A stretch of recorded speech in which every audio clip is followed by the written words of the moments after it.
Breaking news sponsored by Vaira Family Restaurant, National Highway, Petagunta. నోరూరించే వంటకాలు, అసలైన మసాలా దమ్ముతో అదిరిపోయే నాన్ వెజ్ రుచులు మీకోసం. విచ్చేయండి Wyra family restaurant, national highway, Petagunta, Tuni మండలం, కాకినాడ జిల్లా. నమస్తే, వెల్కమ్ టు వై న్యూస్. నేను పుష్ప. ఉత్తరాంధ్ర ఎలువేల్పు రాష్ట్ర పండుగగా గుర్తింపు పొందిన అనకాపల్లి శ్రీ నూకాంబిక అమ్మవారి వార్షిక జాతర మహోత్సవాలు ఘనంగా ప్రారంభమయ్యాయి. అమ్మవారి కొత్త అమావాస్య మహోత్సవాలను ప్రభుత్వం రాష్ట్ర పండుగగా ప్రకటించింది. జాతర మహోత్సవాలు ప్రారంభోత్సవం సందర్భంగా బుధవారం రాష్ట్ర గనులు, భూగర్భ, ఎక్సైజ్ శాఖ మంత్రి మరియు జిల్లా ఇన్ఛార్జ్ మంత్రి కొల్లు రవీంద్ర రాష్ట్ర ప్రభుత్వం తరపున అమ్మవారికి పట్టు వస్త్రాలు సమర్పించారు. ఈ కార్యక్రమంలో MP CM Ramesh, MLA Konathala Ramakrishna, జిల్లా collector Vijayakrishnan, joint collector Patel, urban మాజీ MLA Peela Govinda Satyanarayana, housing board chairman Battula Tatayyababu, Dadi Ratnakar, Buddha Naga Jagadeesh, మల్లా సురేందర్, దేవస్థానం చైర్మన్ పీలా నాగశ్రీను, గొల్లబాబు, ఆలయ సహాయ కమిషనర్ యాళ్ల శ్రీధర్, ఆలయ ధర్మకర్తలు, కూటమి నాయకులు పాల్గొన్నారు. అనకాపల్లిలో ఉన్నటువంటి నూకాలమ్మ తల్లి వారి జాతర మహోత్సవ కార్యక్రమం ఈరోజు ప్రభుత్వ లాంఛనాలతో అమ్మవారికి పట్టు వస్త్రాన్ని సమర్పించడం అనేది.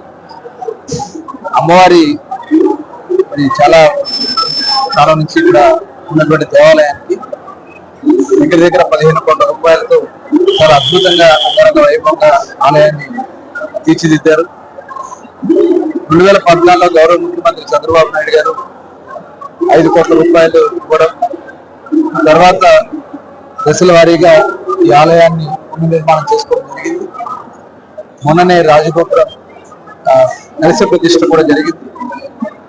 అలాగే అమ్మవారి ఆలయం చాలా నూతన శోభతో ఈ కార్యక్రమాన్ని కూడా గౌరవనీయులు స్థానిక శాసనసభ్యులు కొనతాల రామకృష్ణ గారు, అలాగే పార్లమెంట్ సభ్యులు సీఎం రమేష్ గారు, ఇలా గోవింద్ సత్యనారాయణ గారు, అలా నాయకులందరూ కూడా దీంట్లో భాగస్వాములై చాలా అద్భుతంగా ఈ కార్యక్రమాన్ని నిర్వహిస్తా ఉన్నారు. ఏదైతే మాట ఇచ్చారో చంద్రబాబు నాయుడు గారు ఆ రోజున, అలాగే పవన్ కళ్యాణ్ గారు, ప్రభుత్వ అధికారికంగా ఈ కార్యక్రమాన్ని నిర్వహిస్తామని చెప్పి అమ్మవారి ఉత్సవాలు చేస్తామని చెప్పారు. ఆ మాటకి కట్టుబడే ఈరోజు ప్రభుత్వ పరంగా అన్ని లాంఛనాలతో ఇక్కడ కార్యక్రమాన్ని నిర్వహిస్తా ఉన్నారు. ఉత్తరాంధ్ర నుంచి కూడా పెద్ద ఎత్తున భక్తులు వస్తారు. వారందరికీ కూడా ఎక్కడ ఏ ఇబ్బంది రాకుండా అటు జిల్లా కలెక్టర్ గారు, అలాగే ఎస్పీ గారు, అధికారులందరూ కూడా, ముఖ్యంగా ఎండోమెంట్ డిపార్ట్మెంట్ అందరూ కూడా అన్ని చర్యలు తీసుకోవడం జరుగుతుంది. అమ్మవారి ఆశీర్వచనాలు అందరికీ ఉండాలి. ఎందుకంటే రేపు గౌరవ ముఖ్యమంత్రి చంద్రబాబు నాయుడు గారు ఆంధ్ర రాష్ట్రం అంటే భారతదేశంలోనే అత్యంత ప్రతిష్టాత్మకమైనటువంటి ఆర్సెల్ఆర్ మిట్టల్ స్టీల్ ప్లాంట్ కి సంబంధించి 23వ తారీఖు ఇక్కడ శంకుస్థాపన చేయబోతా ఉన్నారు. పెద్ద ఎత్తున ఈ కార్యక్రమానికి దేశ నలుమూలల నుంచి కూడా పెద్ద ఎత్తున మరి అనేక మంది రాబోతా ఉన్నారు. అలాగే దీని ఒక ఉత్తరాంధ్ర కూడా చాలా ప్రాముఖ్యతగా చేయాలని చెప్పి, ఎందుకంటే చాలా ప్రెస్టీజియస్ ప్రాజెక్టు, దాదాపు 1,50,000 కోట్ల రూపాయల పెట్టుబడితో చేసినటువంటి ఇది ఈ స్టీల్ ప్లాంట్ ఒక ప్రముఖమైనటువంటి స్టీల్ ప్లాంట్ నిలబడబోతోంది. మరి అమ్మవారి ఆశీస్సులు ఉండాలని చెప్పి మనస్ఫూర్తిగా కోరుకుంటూ మరొకసారి మరి ఆలయ కమిటీ సభ్యులకి, ఎండోమెంట్ డిపార్ట్మెంట్ వారికి, అలాగే గౌరవ శాసనసభ్యులకి, పార్లమెంట్ సభ్యులకి, నాయకులందరూ కూడా ధన్యవాదాలు తెలియజేస్తున్నారు.